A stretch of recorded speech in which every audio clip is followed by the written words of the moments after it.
కూడా ఒక సమయం, ఒక సందర్భం ఉంటది. ఆ విషయం షర్మిల గారికి తెలియట్లేదా? జగన్‌ని టార్గెట్ చేస్తూ ఆమె చేస్తున్న వ్యాఖ్యలు చూస్తా ఉంటే ఒక పక్క కాంగ్రెస్ కూడా ఇబ్బంది పడుతుందా? కాంగ్రెస్ అధ్యక్షురాలుగా ఉండి కనీసం ఆమె వెళ్ళి పరామర్శించకపోగా వరద బాధితుల్ని కనీసం ఏ కార్యకర్తను కూడా పంపించకపోవడం, అలాగని చెప్పి మహిళ కదా ఈమె వెళ్ళట్లేదా అనుకోవడానికి గతంలో పశ్చిమ గోదావరి జిల్లాలో అక్కడ ఎర్రకాలువ పొంగినప్పుడు పేకల లోతు నీరున్నా సరే అక్కడికి వెళ్ళి మాట్లాడారు. అక్కడ కూడా జగన్ విమర్శించారు. ఇప్పుడు కూడా జగన్ విమర్శిస్తున్నారు. జలాశయాల్ని అసలు జగన్ పట్టించుకోకపోవడం వల్లే ఈ పరిస్థితి వచ్చింది అంటూ. ఒక పక్క ముఖ్యమంత్రి చంద్రబాబు నాయుడు గారిని పొగడంలో తప్పేం లేదు, కానీ టార్గెట్ సందర్భం ఏదైనా, సమయం ఏదైనా ఇదే నేపథ్యంలో ఆ జత్వాని అంశం ఒకటి, ఆ విద్యాసాగర్ అంశం, జత్వాని గురించి ఇప్పుడు మాట్లాడడం, జందాల గురించి ఇప్పుడు మాట్లాడడం. అసలు అజ్ఞానంతో మాట్లాడుతున్నారా? ఎప్పుడు ఏ టైంలో ఏ సందర్భంలో ఏ రాజకీయం చేయాలో షర్మిల గారికి తెలియట్లేదా?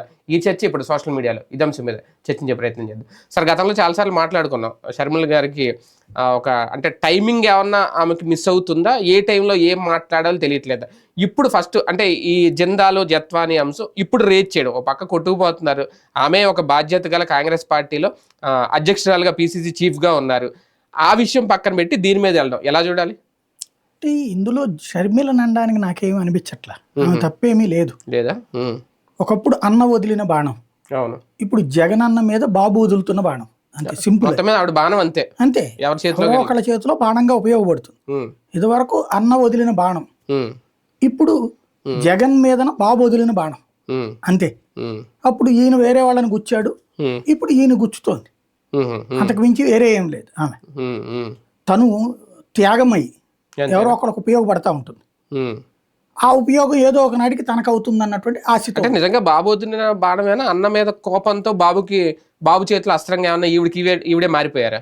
అట్లాగైతే ఇంతకుముందు ఉండకూడదు కదా, ఇన్ని రోజులు ఆగకూడదు కదా. అంటే ఆవిడేం టీడీపీలో లేరు, టీడీపీకి సపోర్ట్ కూడా ఏం లేరు కదా. కాంగ్రెస్ పార్టీ రాజకీయమే చేస్తుందంటే కాంగ్రెస్ పార్టీలోకి చేరాల్సిన అవసరమే లేదు. ఆ పార్టీనే నడుపుకోవచ్చు.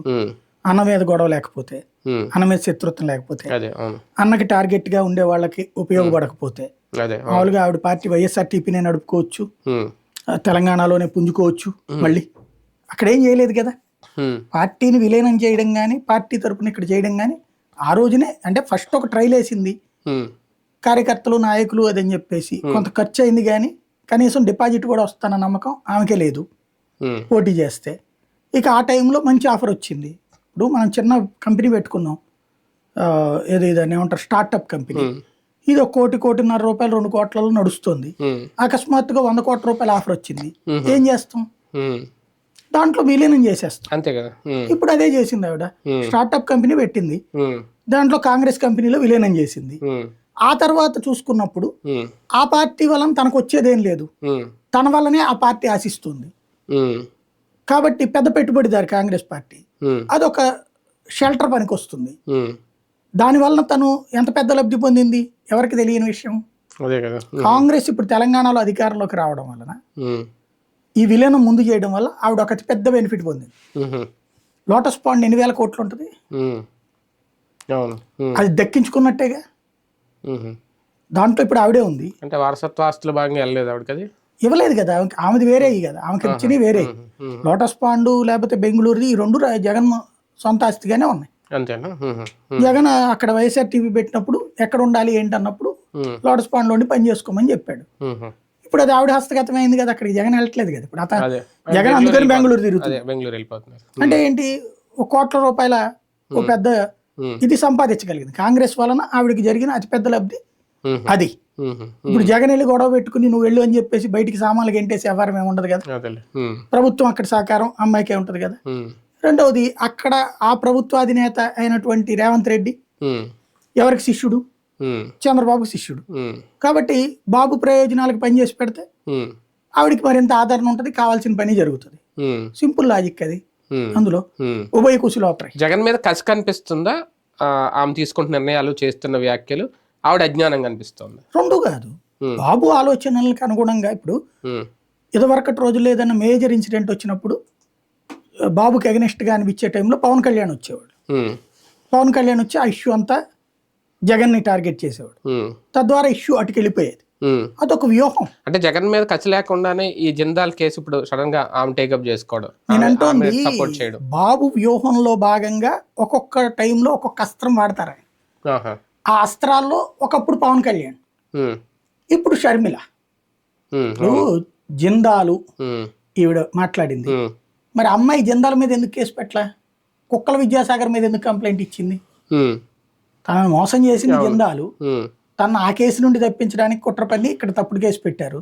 మరి తను కేసు పెట్టాల్సింది ఎవరి మీదనా? జిందాల మీద కదనా? ఈ అమ్మాయి జిందాల గురించి మాట్లాడింది, కానీ అమ్మాయి కేసు జిందాల మీద ఎందుకు పెట్టలా? అసలు లాజిక్ అది కదా. రెండవ ఆస్పెక్ట్, ఎప్పుడు మాట్లాడింది ఇది? వరదల్లో పబ్లిక్ అందరూ తిట్టిపోస్తున్నప్పుడు మాట్లాడింది. అంటే ఏంటి? డైవర్షన్ అన్నమాట. ఈ ఇష్యూ నుంచి డైవర్ట్ అవ్వాలి పబ్లిక్. మహిళ గురించి మాట్లాడుతున్నాను, ఆ మాట్లాడిన రోజున ఏమైనా మాట్లాడిందా? లేదు కదా. కాబట్టి ఇంకోటి అన్నిటికంటే జోక్ ఏంటంటే, ఆ నవీన్ జిందాల్ అనేటటువంటి ఆయన ఈ గొడవంతా చేసిన టైంలో కాంగ్రెస్ పార్టీ ఎంపీ, ఆయన కాంగ్రెస్ పార్టీ రాజ్యసభ సభ్యుడు, తర్వాత బీజేపీలోకి వచ్చాడు. ఇది వేరు. అతను కాంగ్రెస్ పార్టీ నాయకుడు పుట్టినప్పటి నుంచి, స్టార్టింగ్ నుంచి. అతను వేరే పార్టీ నుంచి కాంగ్రెస్ లోకి రాలా. కాంగ్రెస్ నుంచి 2 టర్మ్స్ కూడా కాంగ్రెస్ అయిపోయిన తర్వాత బీజేపీతో సంబంధాల కోసం మెయింటైన్ చేస్తున్నాడు అతను. వాస్తవంగా అతను కాంగ్రెస్ పార్టీ ఎంపీ. అతని మూలంగా అసెంబ్లీలో చాలా పెద్ద చర్చలు జరిగినాయి. జిందాల్ కాంగ్రెస్ పార్టీ ఎంపీ కాబట్టినే ఇక్కడున్న గనులన్నీ రాజశేఖర రెడ్డి దోచి పెడుతున్నాడు జిందాల్కి, జిందాల్ స్టీల్స్ కి ల్యాండ్స్ ఇచ్చేస్తున్నాడు, అరక్ ఏజెన్సీ అంత తవ్వుతున్నది ఆయనే. ఇవన్నీ జిందాల్ గురించి గొడవ చేసిందే తెలుగుదేశం, రాజశేఖర రెడ్డికి వ్యతిరేకంగా. ఎందుకు? జిందాల్ కాంగ్రెస్ ఎంపీ కాబట్టి అని. మరి అట్లాంటి జిందాల్ మీద ఈవిడ ఆరోపణ చేస్తుంది. వెళ్ళి సోనియా గాంధీకి వెళ్ళి కంప్లైంట్ చేసిరా, జిందాల్ ఎట్టంటోడండి అని చెప్పి రాహుల్ గాంధీకి చెప్పిరా, బానే ఉంటది కదా. కానీ అసలు విషయం పక్కన పెట్టేస్తున్నారా షర్మిల? ఆమె కూడా ఒక పార్టీ అధ్యక్షురాలుగా, అదే పిసిసి చీఫ్ గా ఉండి బాధితులను కనీసం పరామర్శించడానికి కూడా వెళ్ళి ఆ ట్రాక్టర్ లో తిరిగి కొంచెం పొట్లాలు ఇచ్చి, అంటే ఇవన్నీ అయిపోయిన తర్వాత ఈ వ్యాఖ్యలు చేసేసిన తర్వాత చేస్తుంది. ఇప్పుడు అది కూడా నిన్న మనం అన్నాం, షర్మిల జనం దగ్గరికి వెళ్ళడం అనేసి ఈ స్టేట్మెంట్ డైవర్షన్ వచ్చినట్టుంది అనేసి. అందుకని ఇప్పుడు ఆవిడ వెళ్ళింది. అంటే సమయం సందర్భం ఏదైనా జగన్ ఇరికించే పాలిటిక్స్ లో ఎందుకంత సీరియస్ ఫోకస్ ఇంకా షర్మిల? అంటే తప్పదు ఆవిడకి. జగన్ ఇప్పుడు పవన్ కళ్యాణ్కైనా షర్మిలకైనా అంటే థర్డ్ ఆల్టర్నేటివ్ కావాలనుకుని ఎవరికైనా సరే సెకండ్ ఆల్టర్నేటివ్ గా ఉన్నటువంటి వాళ్ళని తీసేయాలి. ఇప్పుడు తెలుగుదేశాన్ని ఆవిడేం తీయలేదు, బీజేపీ జనసేనని ఏం చేయలేదు, అది కూటమిగా ఉంది. ఆ కూటమిలోకి తను వెళ్ళి చేయడానికి ఏమి లేదు. కాబట్టి ఏం చేయాలి? తన ప్రత్యర్థిగా తన అన్ననే ఊహిస్తోంది. తన అన్నం దెబ్బ కొట్టేస్తే ఆ ప్లేస్ తను ఆక్యుపై చేయగలను అనుకుంటోంది.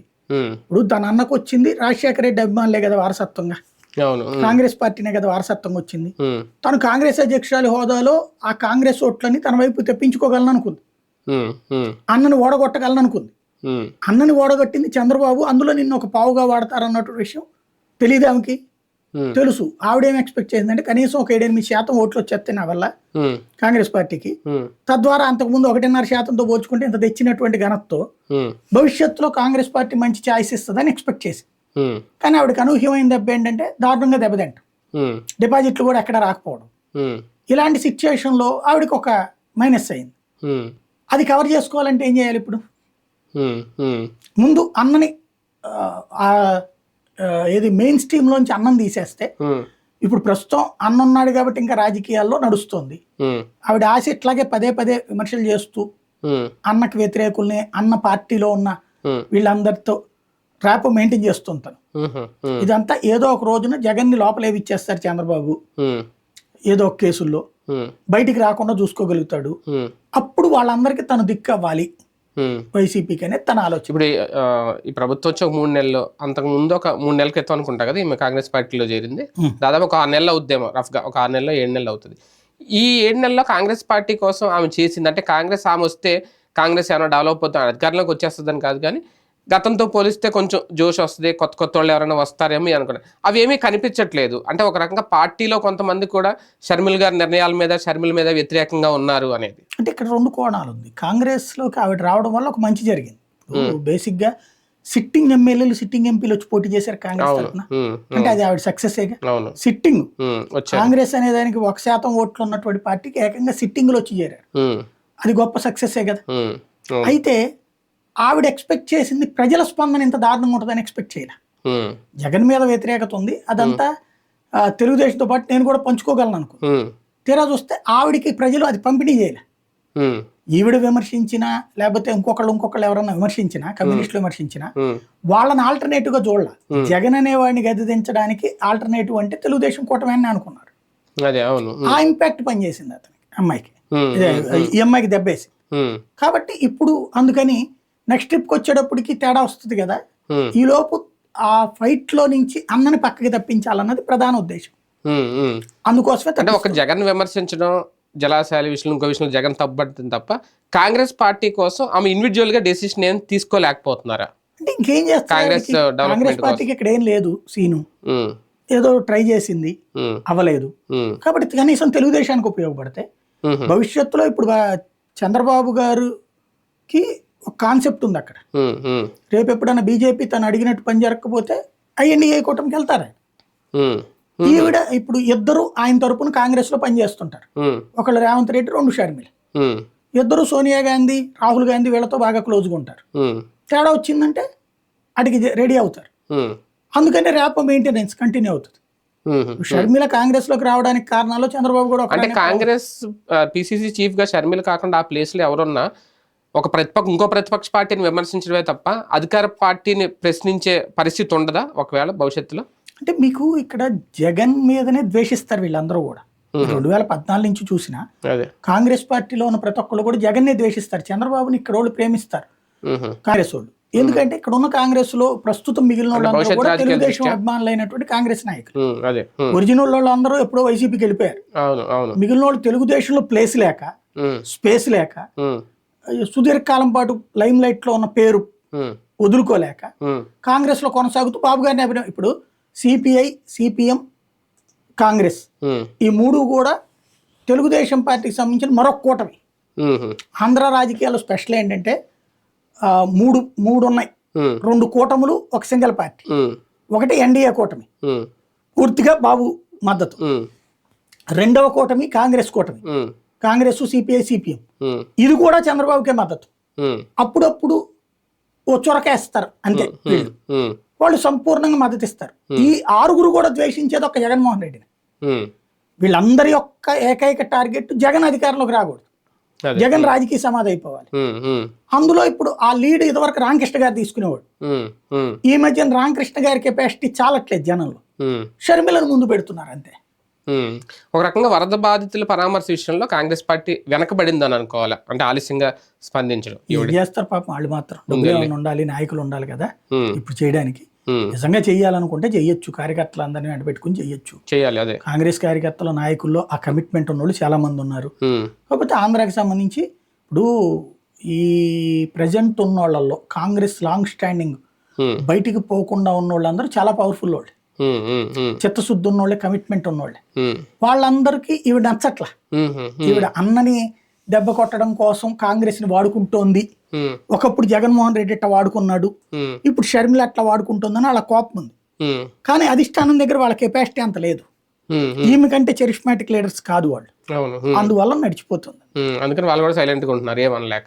రైట్, చూద్దాం. మొత్తానికి షర్మిల ఆలస్యంగా అయినా స్పందించారు, వరద బాధితులను పరామర్శించారు. కానీ దానికంటే ముందు చేసిన రాజకీయం పూర్తిగా జగన్నే టార్గెట్ చేస్తూ అన్న మీద కసితో చేసిన రాజకీయం ఆమెలో అజ్ఞానాన్ని బయటపడుతుందా, లేదంటే ఇంకా రాజకీయాలు నేర్చుకోవాలని ఉందా అనేది ఇప్పుడు జరుగుతున్న చర్చ. మరి ఆమె వల్ల కాంగ్రెస్ పార్టీకి కలిసి వస్తుందా, లేదంటే ఆమెకే కలిసి వస్తుందా చూద్దాం.